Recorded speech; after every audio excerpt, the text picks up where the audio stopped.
Hey, hello.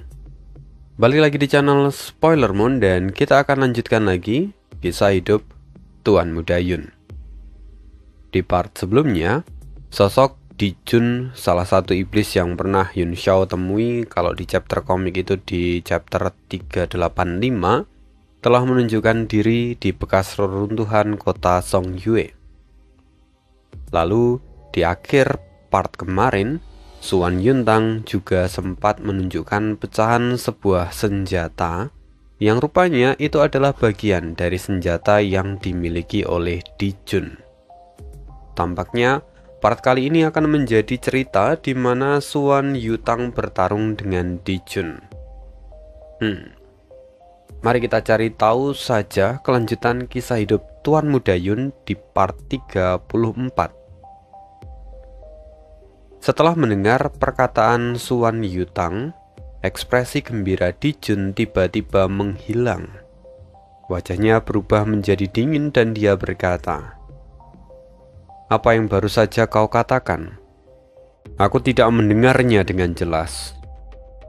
"Apa arti kosakata dalam dunia bela diri surgawi sudah berubah karena aku terlalu lama meninggalkannya?" Semua orang terkejut dan menatap Suan Yutang. Mereka tak habis pikir bagaimana bisa dia begitu berani memprovokasi Dijun. Tapi Suan Yutang tersenyum datar. Dia dengan santai berkata, "Tentu saja tidak ada yang pernah berubah sejak terakhir kali kau ada. Karena kau tidak mendengar perkataanku dengan jelas, maka aku akan mengulanginya. Serahkan sisa-sisa medan perang dewa kuno itu untuk melengkapi bagian yang ada di tanganku." Dijun mengangkat alis. "Oh, kau cukup berani. Tetapi semakin lama aku menatap wajahmu, aku melihat seakan kau sudah mati. Tapi kau benar-benar memiliki rasa percaya diri. Sekarang, karena wajahmu seperti orang mati, maka kau juga harus mati untuk menebus kebodohanmu itu. Hei, reptil bodoh, serang dia!" Wajah Dijun menjadi gelap dan menendang buaya di dekat kakinya. Segera buaya itu meraung dan menerkam Suan Yutang. Tubuhnya berubah menjadi pusaran angin astral dan menghantam ke arah Suan Yutang. Sementara itu, Suan Yutang tampak mengepalkan tinjunya. Angin bertiup dari telapak tangannya saat dia melepaskan pukulan. Kekuatan ekstrim menyebar di ujung tinjunya seperti riak air. Benturan pun terjadi, dan buaya Dijun terpental. Dia kembali ke wujud semula dan terlihat begitu kesakitan. Jantung semua orang berdebar kencang. Mereka tak percaya pada kekuatan pukulan Suan Yutang yang bahkan mampu mengimbangi buaya milik Dijun. Di kejauhan, Di Senghua mendengus. Dia berkata dengan kesal, "Ternyata ada orang di pagoda penekan surga yang hanya tahu melindungi dirinya sendiri. Sungguh memalukan." Banyak yang menyimpan ketidakpuasan serupa dengan Di Senghua. Tetapi justru karena itu, mereka menyimpan secercah harapan. Suan Yutang mengabaikan omelan dari Di Senghua. Dia menatap buaya itu, menjilat bibirnya, dan tertawa dengan serak. "Seperti yang kuduga, ini bukan perwujudan unsur biasa. Kalau kulatih dengan benar, buaya ini akan sangat berguna untukku." Cahaya di tangannya mulai berkelebat, dan bola dunia yang tersebar mulai muncul kembali. Potongan bola dunia itu lalu mengeluarkan kekuatan dunia dan hendak menyerap buaya Dijun. "Berani sekali kau!" Dijun berteriak dengan penuh amarah. Ki iblis dari dalam tubuhnya meledak. Lalu sebuah telapak tangan iblis raksasa muncul di udara dan jatuh ke bawah. Buaya angin astral itu memiliki potensi yang besar, jadi tidak mungkin Dijun akan menyerahkannya begitu saja.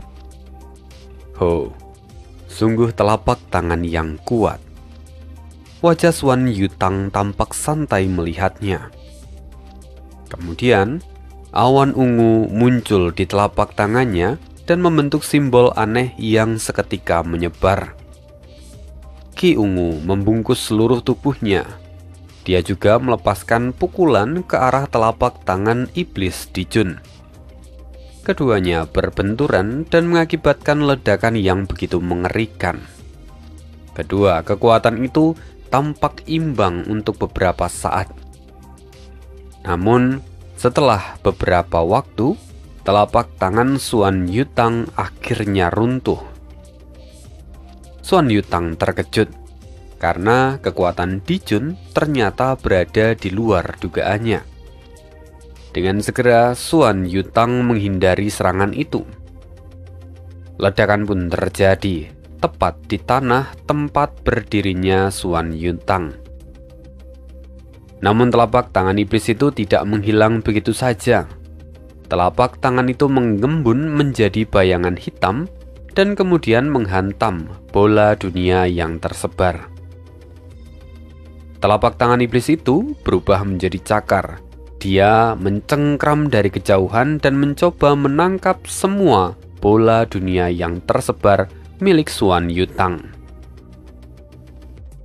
Melihat itu, wajah Suan Yutang berubah. Dia membentuk segel dengan kedua tangannya. Lalu cahaya pedang muncul dari bola dunia yang tersebar dan membelah tubuh buaya Dijun. Setengah masuk ke dalam bola dunia yang tersebar. Jadi sekarang, bagian atas buaya itu lenyap, sementara bagian bawahnya terpental. Bentuknya masih buaya, tetapi auranya kini menjadi jauh lebih lemah. Reptil bodoh, Dijun mengumpat dengan wajah yang gelap. Saat cakar iblis hendak mencengkram, cahaya pedang bangkit dari bola dunia yang tersebar. Kemudian, sosok berjubah putih terbang keluar, dan pedang Ki di tangannya membelah cakar itu, dan kemudian pedang Ki itu melesat ke arah Dijun. Melihat ini, wajah Dijun mengeras. Ia mengangkat jari ke langit, melepaskan aliran Ki iblis untuk menekan pedang Ki itu. Suan Yutang kembali membentuk mantra, menahan pukulan Dijun hingga sosok berjubah putih itu terlempar ratusan meter sebelum akhirnya berhenti. Dijun tampak kesal karena dia gagal membunuh sosok berjubah putih itu. Lalu pada saat itu, Suan Yutang mengambil kesempatan ini untuk menyiapkan bola dunia yang tersebar agar kembali ke dalam tubuhnya. Tangannya terus membentuk segel. Cahaya dalam 9 warna mulai terbentuk di depannya. Semuanya berpadu, membentuk susunan aneh yang langsung melesat ke arah Dijun. Oh, itu kekuatan Dao Ekstrim 9 warna. Pupil mata Dijun mengecil. Dia kini tidak berani lagi meremehkan Suan Yutang. Dengan satu gerakan tangan, sebuah sosok dengan 3 kepala dan 6 lengan akhirnya muncul. Masing-masing memiliki wajah bengis dan tangan mereka tampak memegang harta karun. Dijun membentuk segel iblis dan lingkaran pola hitam muncul di atasnya, kemudian ditekan ke bawah. Kekuatan Dao Ekstrim 9 warna bagikan segel emas yang mengguncang Ki iblis. Formasi mantranya perlahan berubah. Cahaya 9 warna memadat dan berubah menjadi cahaya keemasan. 7 karakter bersinar di antara formasi itu, mewakili aturan jimat kuno. Kekuatan besar pun meledak, dan segel iblis mulai runtuh. Ini, aku tak percaya. Kitab Mahasuci kuno. Ekspresi Dijun berubah drastis. Begitu ekspresinya menjadi serius, bukan hanya kedua tangan di depannya, tetapi sosok berkepala 3 berlengan 6 itu juga mulai membentuk segel. Ki hitam dan aura iblis menyebar dari tubuhnya. Keenam senjatanya kini melayang bersamaan, menciptakan bayangan senjata besar yang menekan ke arah Suan Yutang. Kini, kedua pihak benar-benar seimbang. Wajah Dijun dipenuhi amarah. Di masa lalu, gerakan seperti ini tidak akan menjadi masalah baginya. Tetapi saat ini tubuhnya belum dalam kondisi yang prima. Dan menghadapi ahli di level Martials of Reagan tentu itu sangat sulit. Pupil mata Suan Yutang kini menyusut. Dia tidak menyangka kalau Dijun mampu menahan kekuatan Dao ekstrim 9 warna miliknya. Kini, kedua belah pihak benar-benar menemui jalan buntu. Sementara itu, para anggota Serikat Pedagang tampak tercengang. Mereka seolah baru pertama kali melihat kekuatan dari Suan Yutang. Mereka tak bisa menilai tingkat kultivasi dari Dijun, tetapi Sudan He saja dihancurkan menjadi pasta daging hanya dalam satu serangan dari Dijun. Namun di saat yang sama, mereka tahu bahwa rupanya Suan Yutang mampu bertahan tanpa terluka. Hal itu sungguh menjadi kejutan bagi mereka. Bahkan Dijun pun dia berkata, "Kau bukanlah orang lemah, kau layak menjadi budakku." Mendengar itu pupil mata Suan Yutang kembali menyusut. Dia melihat Dijun. Tiba-tiba dia menutup mata dan merapalkan sesuatu dengan suara aneh. Segera garis-garis emas muncul di dadanya, membentuk simbol yang aneh. Api iblis di tubuhnya pun bangkit, menekan kekuatan Dao ekstrim 9 warna dan mulai menghancurkannya. Suan Yutang terkejut. Dia tak menduga bahwa punya kekuatan sebesar itu. Di bawah tekanan Ki Iblis, tubuhnya terasa seperti akan runtuh. Dia mendorong telapak tangan ke depan. Kulitnya tiba-tiba menjadi transparan, dan kekuatan dingin merembes keluar dari tubuhnya. Ini adalah esensi es yang diserap dari Yuan Bo. Esensi itu telah disempurnakan ke dalam tubuhnya, menekan tekanan besar itu. Mereka kembali seimbang. Tian Jue, siapkan formasi, tekan dia bersama-sama, seru Suan Yutang. Lalu bola dunia yang tersebar dalam tubuhnya mulai berkelebat, dan lebih dari selusin sosok kini terbang keluar. Totalnya ada 12 orang. Masing-masing dari mereka adalah seorang Martial Reagan. Mereka kini mengepung Dijun dan dalam sekejap menjaga jarak dan membentuk formasi. Orang-orang dari Serikat Pedagang pun tercengang. Bukan hanya karena kekuatan Suan Yutang yang jauh lebih unggul, tetapi juga karena bola dunia yang tersebar rupanya memiliki begitu banyak ahli di dalamnya. Dengan kekuatan seperti ini, Suan Yutang seharusnya tak akan kesulitan untuk menghadapi rombongan dari Sang. Tetapi, kenapa dia tidak mengambil tindakan? Semua orang pasti bertanya-tanya. Sementara itu, fluktuasi energi menyebar. Tingkatannya bahkan setara dengan Sang yang menggunakan roda Juse. Kini bahkan orang bodoh pun menyadari bahwa Suan Yutang selama ini menyembunyikan kekuatan yang luar biasa dengan begitu dalam. Jantung Juibo berdebar kencang, wajahnya dipenuhi ketakutan seolah baru menyadari sesuatu.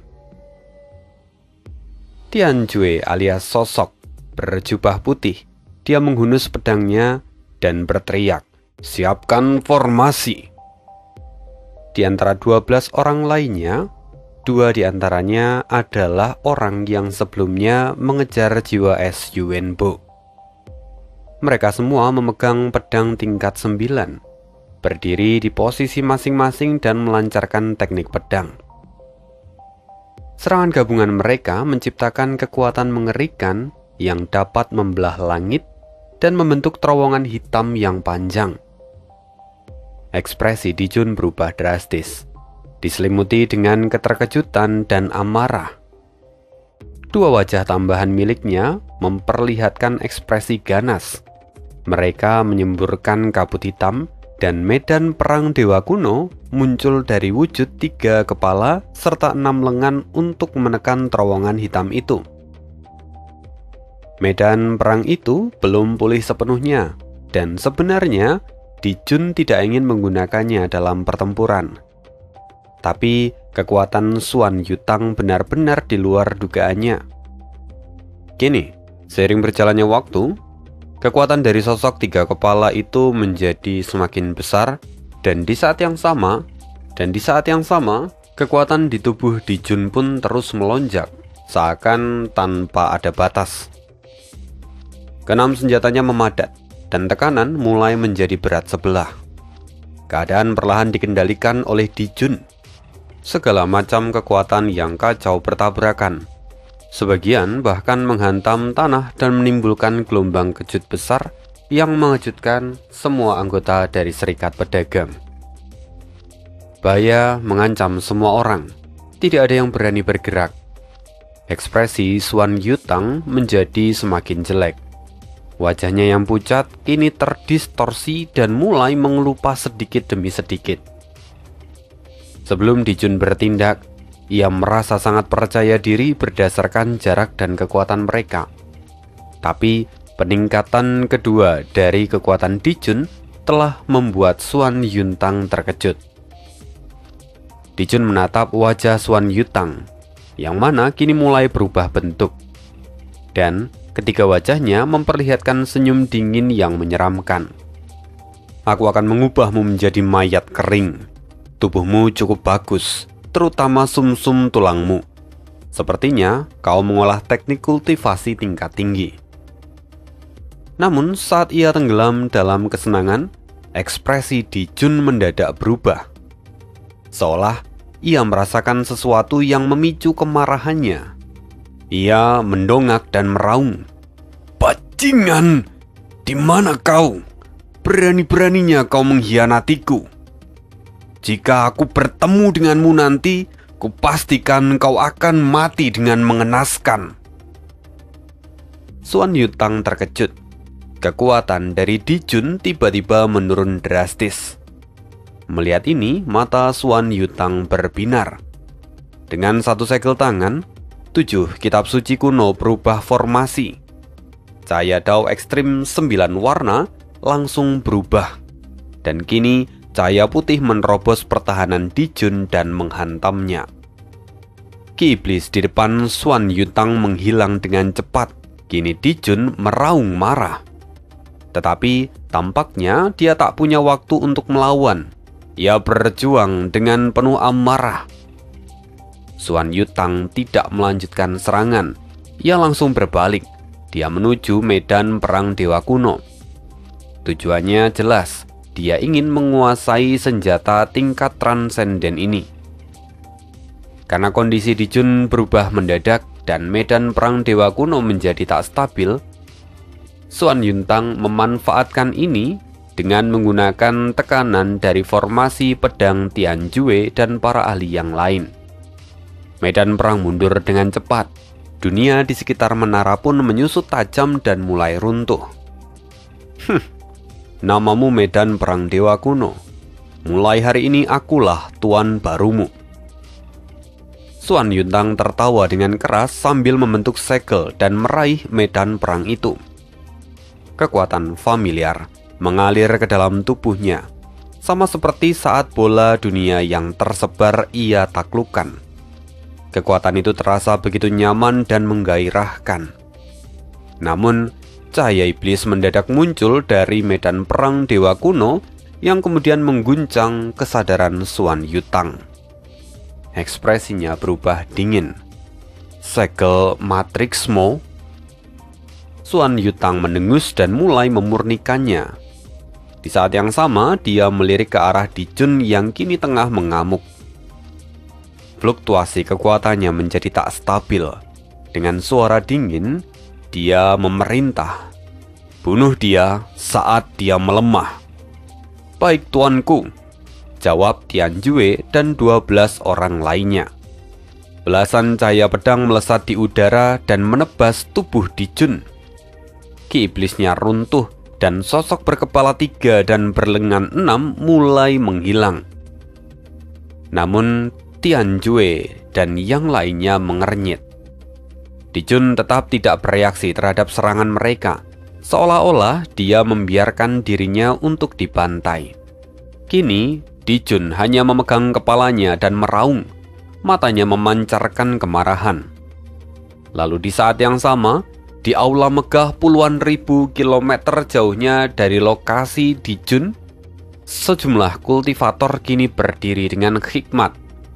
Masing-masing dari mereka memancarkan ki iblis dan menatap penuh hormat ke arah satu orang berkulit hitam dan berwajah iblis. Ya, dia sangat mirip dengan Dijun. Dia juga memiliki sosok berkepala 3 dan berlengan 6. Keenam lengannya membentuk berbagai segel, dan ki iblis menyembur keluar dari tubuhnya. Ya, dia bukan Dijun, melainkan Dijia yang baru saja keluar dari Gunung Meru. Ia menyadari perubahan kekuatannya dan menyeringai dingin. "Tak kusangka kau mendapat masalah secepat ini, Dijun. Surga benar-benar berpihak padaku." Para ahli bela diri di belakangnya gemetar karena aura iblis yang terus tumbuh dari tubuh Dijia. Mereka segera bersujud. "Hahaha, luar biasa. Kasihan sekali Dijun. Sebelum tubuh yang lain muncul, hanya kita berdua yang bisa berbagi kekuatan ini. Kuharap kau segera mati." Dijia tertawa puas. Aura tubuhnya terus meningkat.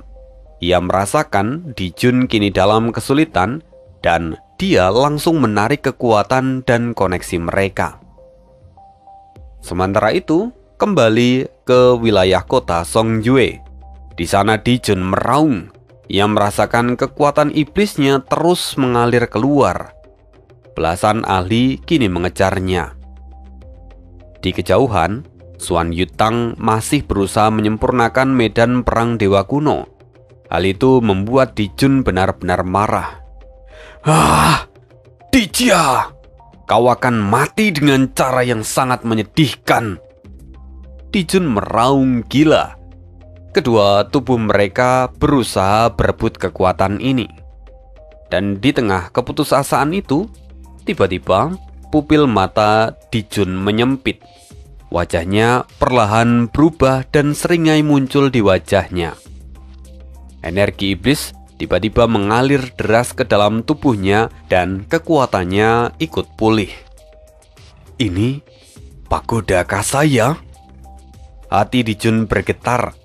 Hanya ada satu alasan kenapa hal ini bisa terjadi.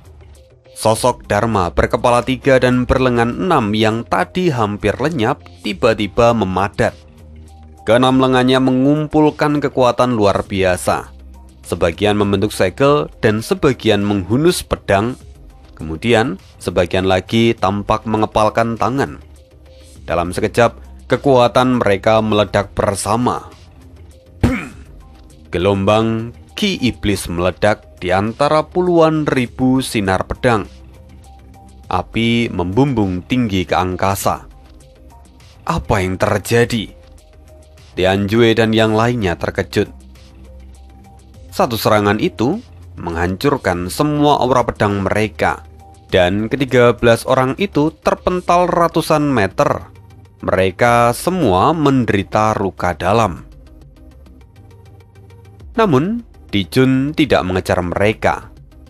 Dalam sekejap, ia muncul di samping Xuan Yutang dan menamparnya dengan kekuatan penuh. Xuan Yutang masih sibuk memurnikan medan perang kuno dan akhirnya dia gagal. Kesadaran Xuan Yutang segera terkena serangan balik dan di saat bersamaan dia dihantam oleh kekuatan telapak tangan dari Dijun. Hati Xuan Yutang terkejut, dia langsung dilempar dengan kondisi antara hidup dan mati. Tubuhnya hampir menjadi transparan, seolah memperlihatkan esensi dingin seperti batu giok. Aurora 9 warna meledak dari tubuhnya, membentuk penghalang yang kuat untuk menahan kekuatan itu. Ledakan pun terjadi. Cahaya di tubuh Xuan Yutang langsung padam. Ia muntah darah segar dan terhempas ke tanah. Tianjue dan yang lain terkejut. Mereka buru-buru terbang menjauh, takut Dijun akan mengejar dan membinasakan mereka. Tapi kini Dijun menggenggam medan perang dewa kuno di tangannya. Dia tidak berniat untuk mengejar siapapun. Sebaliknya, ia melemparkan menara kuno dan menyimpan buaya yang hanya tinggal setengah kekuatannya. Lalu Dijun berbalik dan menatap Xuan Yutang yang terkapar di tanah. Dengan sorot mata dingin dia berkata, "Hari ini kau beruntung. Untuk sementara, aku akan membiarkan pecahan itu dan separuh tubuh reptil bodoh itu padamu. Aku telah meninggalkan penanda di tubuhmu. Setelah urusan besar ini selesai, aku akan kembali dan memurnikanmu menjadi mayat kering." Setelah mengatakan itu, seluruh pagoda kuno berubah menjadi seberkas cahaya dan melesat pergi.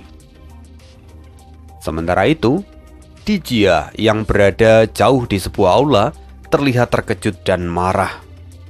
Apa? Tubuh ketiga? Kekuatan tubuh ketiga telah muncul. Dijun benar-benar beruntung. Sialan, aku harus mendapatkannya sebelum Dijun. Para kultivator di belakang Dijia kini takut gemetaran.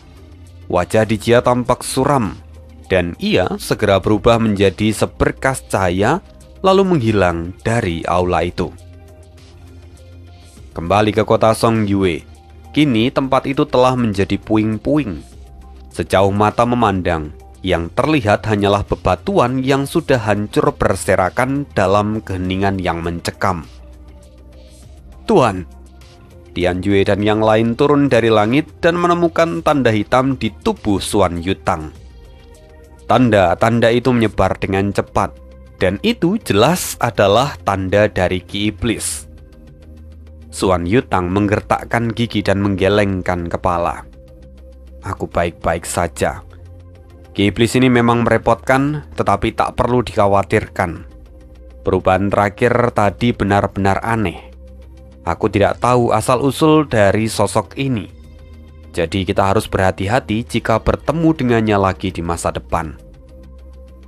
Wajahnya tampak muram dan penuh dengan keraguan.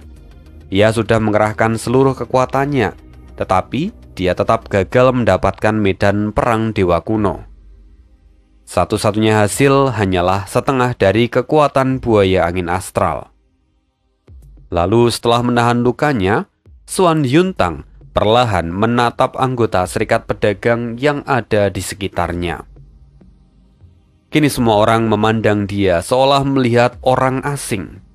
Setengah wajahnya yang pucat kini telah terkelupas, membuat penampilan aslinya kini mulai terlihat. Siapa sebenarnya kau?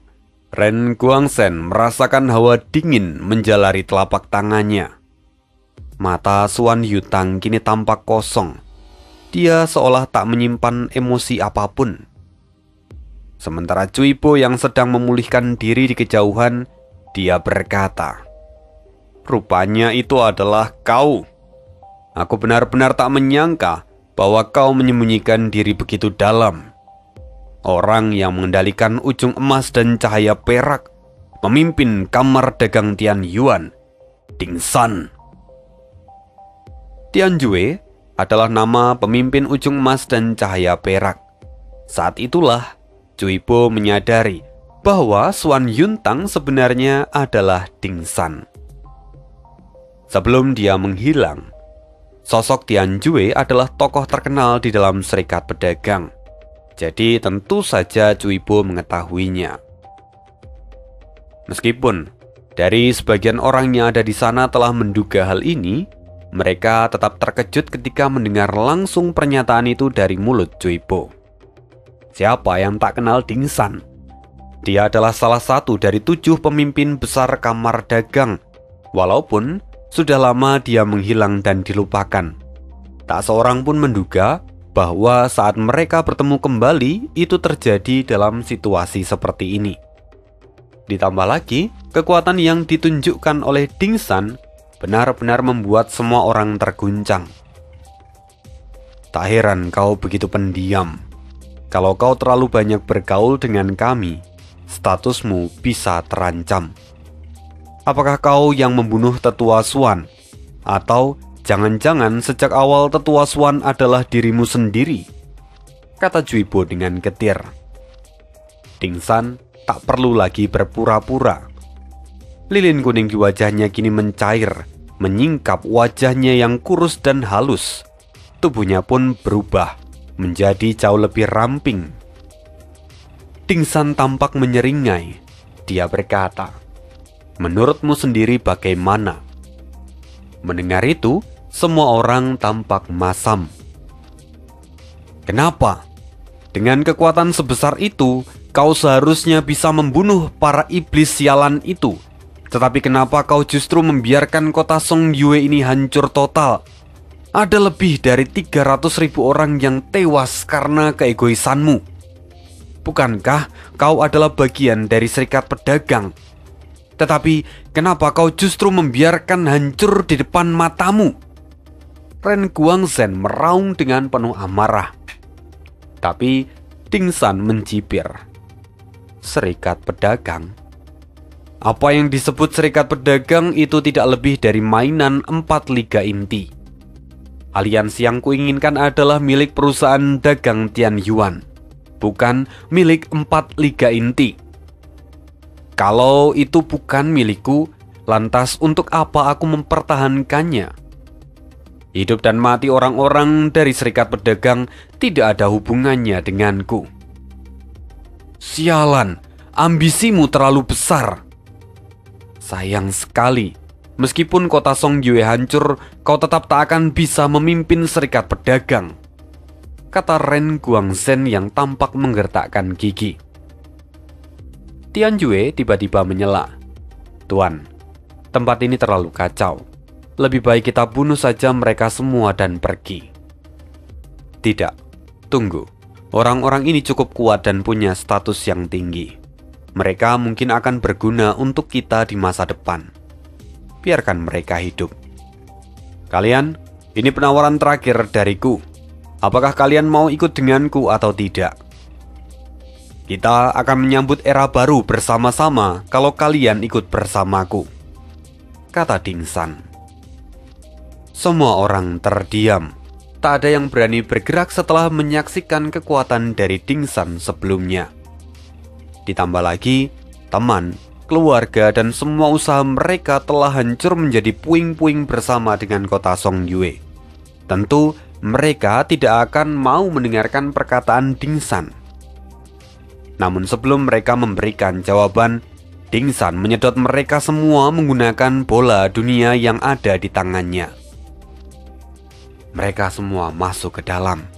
Dan sementara itu, di dalam kehampaan tanpa batas, berbagai jenis energi negatif saling bertabrakan.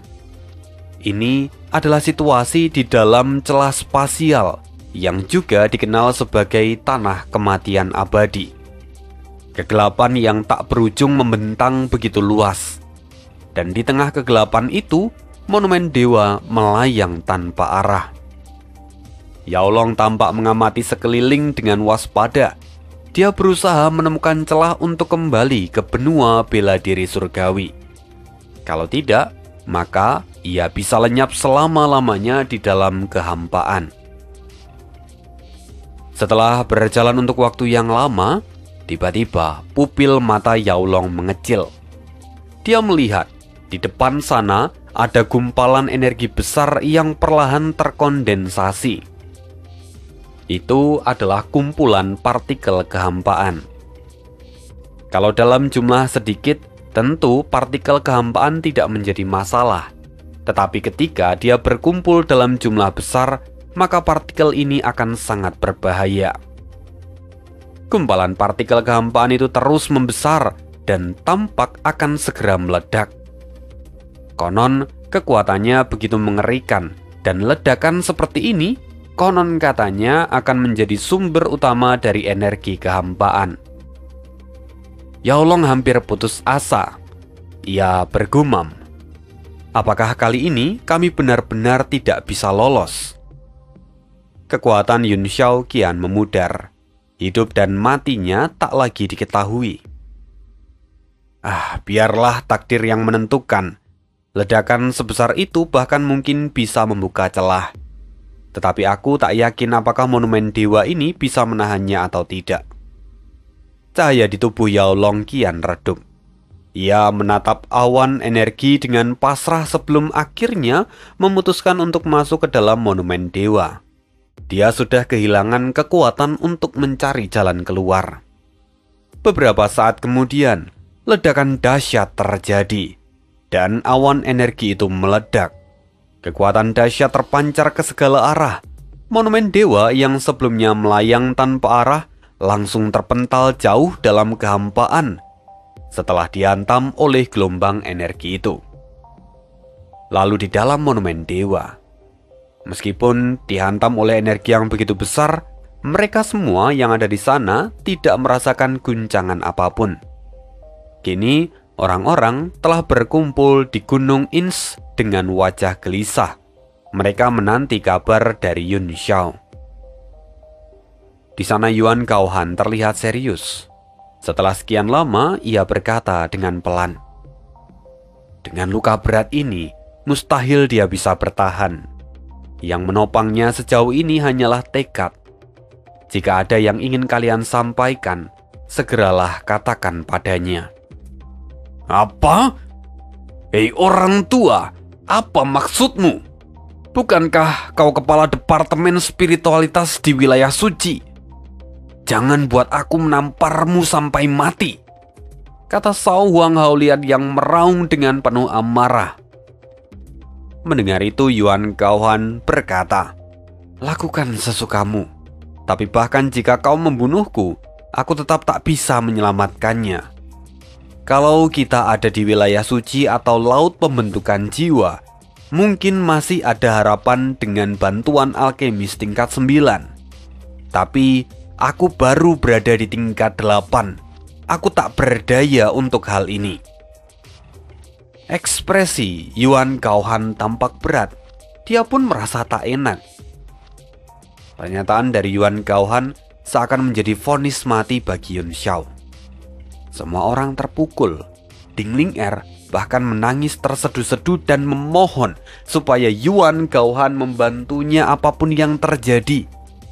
Tetapi Yuan Gaohan hanya bisa menggelengkan kepala dengan lemah. "Tuan Muda Yun," Mo Xiaochuan berkata, "tubuhnya memang nyaris runtuh, tapi jiwanya masih utuh. Tuan Yuan, setidaknya cobalah, mungkin ada keajaiban." Yang lain pun tak mau menyerah. Bagi mereka, Yun Xiao bukan hanya tuan, tetapi juga pilar spiritual yang tak tergantikan. Mereka tak bisa menerima keputusan Yuan Gaohan begitu saja. Alis Yuan Gaohan berkerut. Ia memahami perasaan mereka, namun dia tetap harus bersikap rasional. "Tuan Yuan, Tuan Muda Yun memiliki tubuh Dewa Bulan Terang, dan teknik kultivasinya luar biasa. Luka-lukanya kini tampak stabil. Apakah sungguh tak ada cara untuk menyembuhkannya?"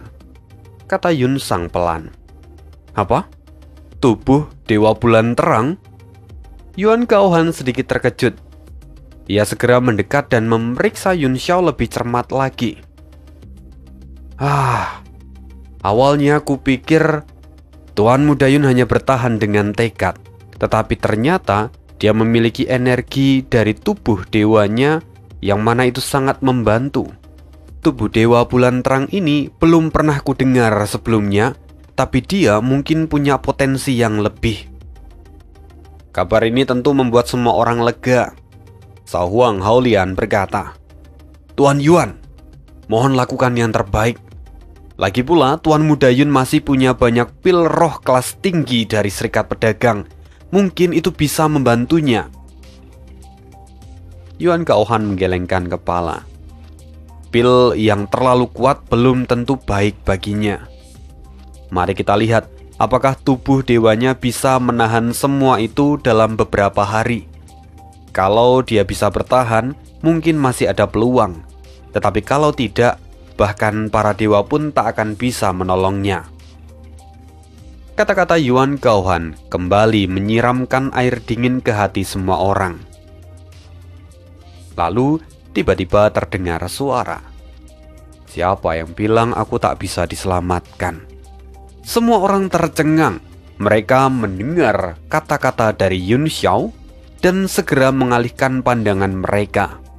Yun Xiao yang sebelumnya terbaring dan tak sadarkan diri, kini tiba-tiba sudah duduk. Matanya terbuka dan wajahnya masih pucat, tapi dia sadar. Mulut mereka terkejut, terutama Yuan Gaohan. Dia melihat Yun Xiao seolah melihat hantu. Tenggorokan Yuan Gaohan tercekat dan matanya terbelalak. Dia tak percaya dengan apa yang dia lihat. "Tuan Muda Yun!" Yang lainnya segera mengerubungi Yun Xiao. Mereka tertawa dan menangis dalam kegembiraan. Sao Huang Haolian bahkan hendak melompat dan memeluk Yun Xiao. Tapi Yun Xiao lalu berkata, "Jangan dekati aku. Aku benar-benar tak punya tenaga sekarang. Kalau kau melompat ke arahku, aku benar-benar bisa mati."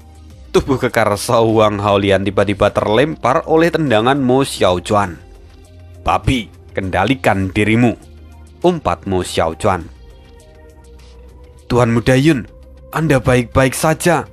Kami sungguh khawatir," kata Ding Ling Er sambil tersenyum dengan air mata yang berlinangan. Yun Xiao sendiri memeriksa kondisi tubuhnya dengan indera ilahi.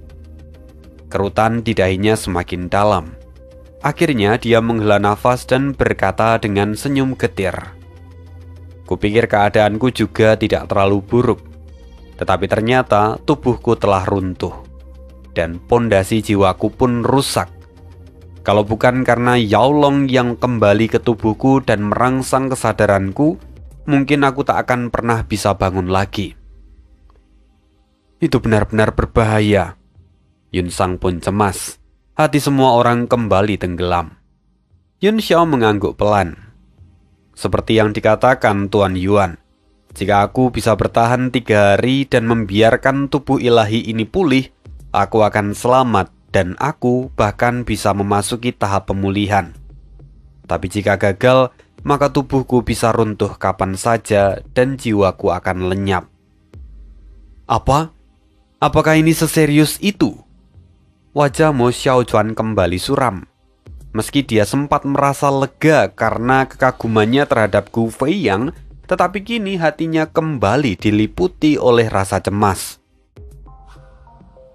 Yuan Gaohan berkata dengan datar, "Sudah kuduga, memang tidak mudah untuk berharap. Tubuh ilahimu memang memberi waktu yang lebih panjang, tapi sekarang kau masih berada di ambang kematian." Ucapan Yuan Gaohan membuat semua orang menatap tajam ke arahnya. Ia pun akhirnya sadar kalau dia berkata terlalu blak-blakan. Bahkan Sao Huang Haolian kini benar-benar geram. Dia bangkit dan kemudian berkata, "Hei orang tua, kalau terjadi sesuatu pada Tuan Muda Yun, kaulah yang pertama akan kubunuh." "Haolian, jangan bicara sembarangan," hardik Mo Xiaochuan. Lalu dia menoleh ke arah Yuan Gaohan. Mo Xiaochuan berkata dengan serius, "Tuan Yuan, mohon lakukan yang terbaik untuk menyelamatkan Tuan Muda Yun." Bagaimanapun, Yuan Gaohan adalah kepala divisi spiritualitas dari wilayah suci. sekaligus juga guru dari Mo Huayuan. Jadi meskipun suasananya sedang tegang, Mo Xiaochuan tetap harus memberinya hormat. Yuan Gaohan lalu berkata, "Aku juga ingin menyelamatkan dia. Sejujurnya, meski aku enggan meninggalkan monumen dewa ini, aku juga tidak ingin terjebak di sini selamanya.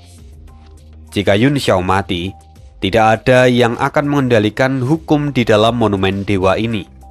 Kita semua akan terperangkap, kecuali kalau ada orang lain yang mewarisi monumen dewa ini, maka kita tidak akan pernah bisa lepas. Ditambah, sekarang kita ada di dalam kehampaan. Siapa yang tahu kapan kita bisa keluar? Mungkin perlu puluhan ribu tahun untuk menunggu orang berikutnya menjadi pewaris dari tempat ini." Ya, tapi semua itu akan tergantung pada keberuntungan Yun Xiao sendiri. Hati mereka benar-benar tenggelam mendengar pernyataan dari Yuan Gaohan. Yun Sang mencoba tersenyum. Dia berkata, "Jangan terlihat begitu putus asa. Bukankah Tuan Muda Yun hanya perlu bertahan selama 3 hari?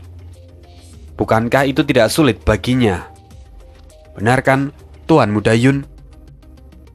Yun Xiao tersenyum masam. Dia berkata, "Sejujurnya aku tidak yakin bisa. Kekuatan hidupku perlahan menghilang. Ini sulit." Kata-kata Yun Xiao membuat semua orang merasakan sesak di dalam hati.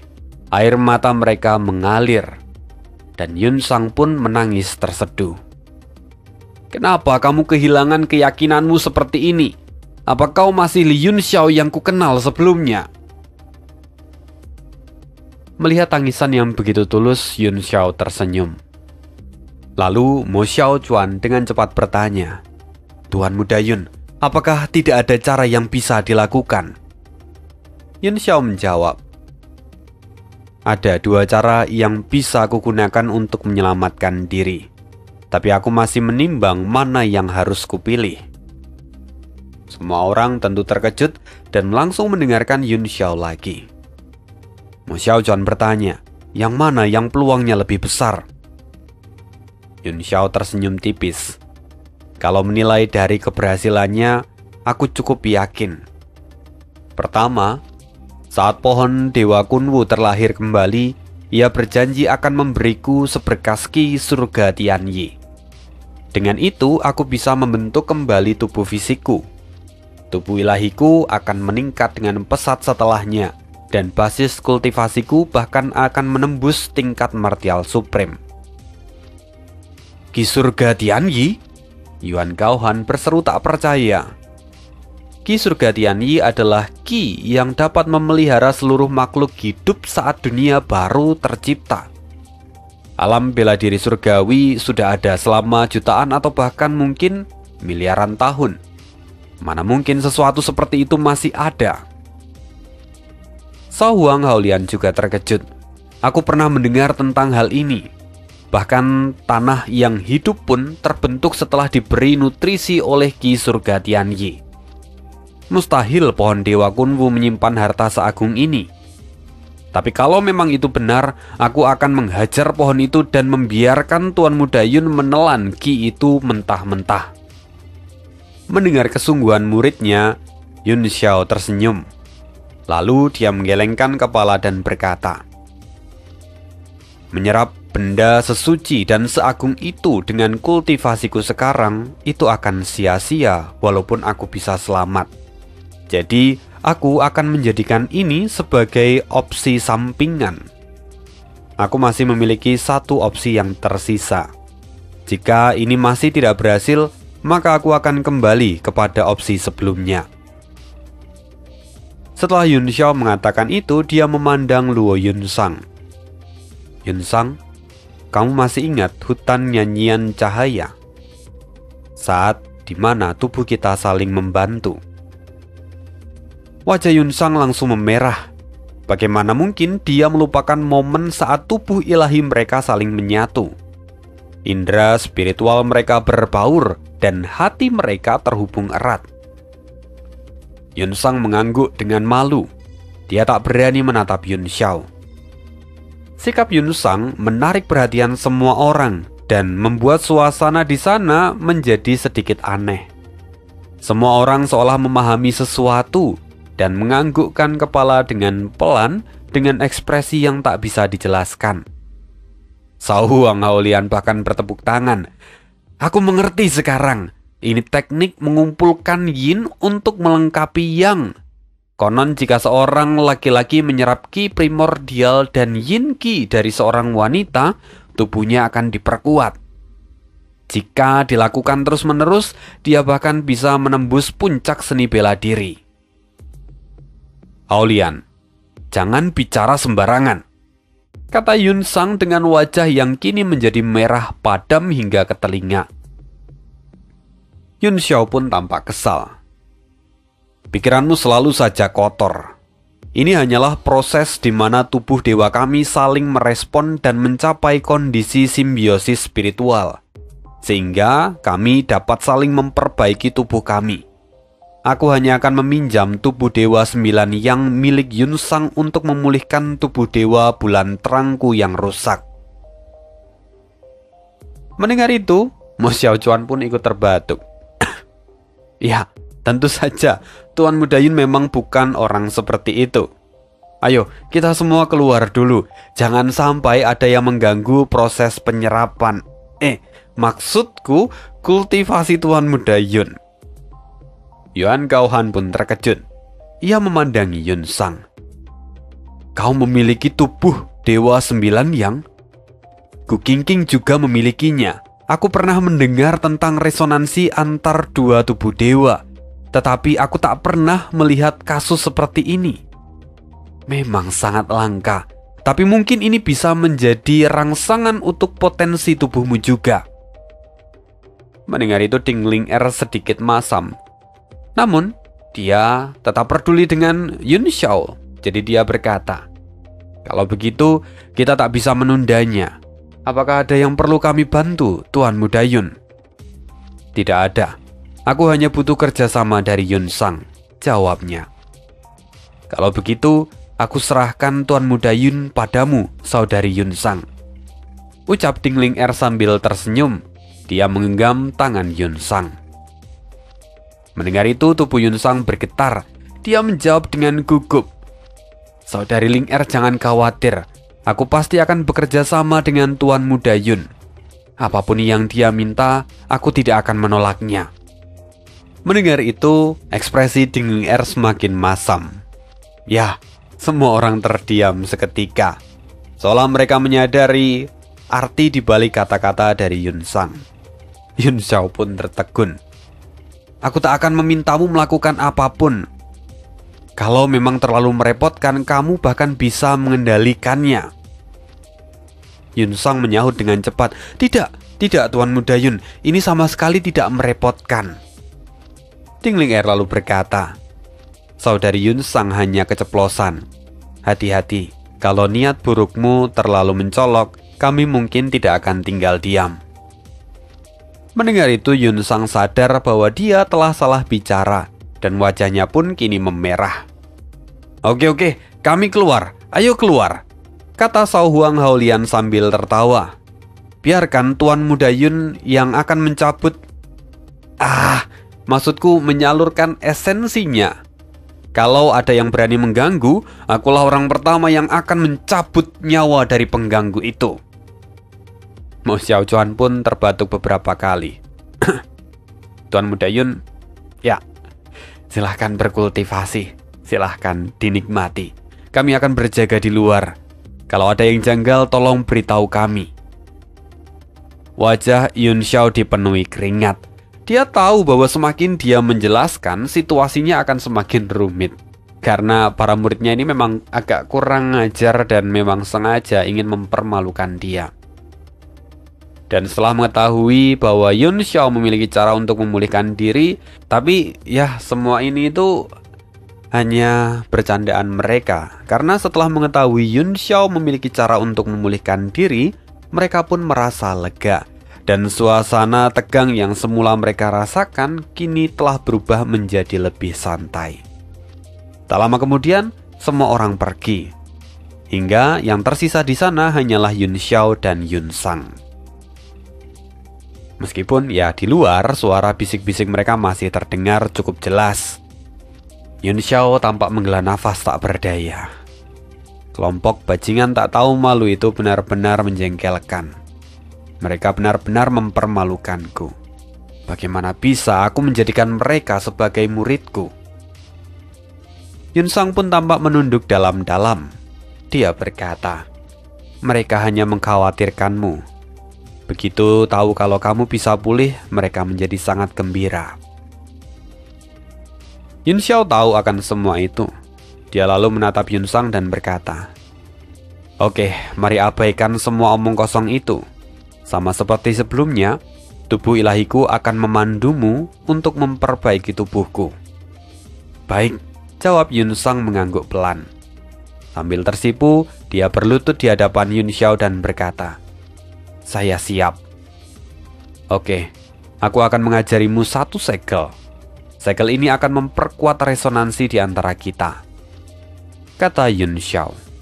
Lalu Yun Sang melakukan hal yang sama dan segera menguasainya. Ia membentuk mudra teratai dengan satu tangan, lalu menyentuhkan tangan lainnya ke telapak tangan Yun Xiao. Seketika, Yun Sang bisa merasakan hawa dingin yang membuat tubuhnya bergetar. Semakin lama, rasa dingin itu semakin menusuk, membuat jantungnya berdebar kencang. Dia diam-diam mencela dirinya sendiri.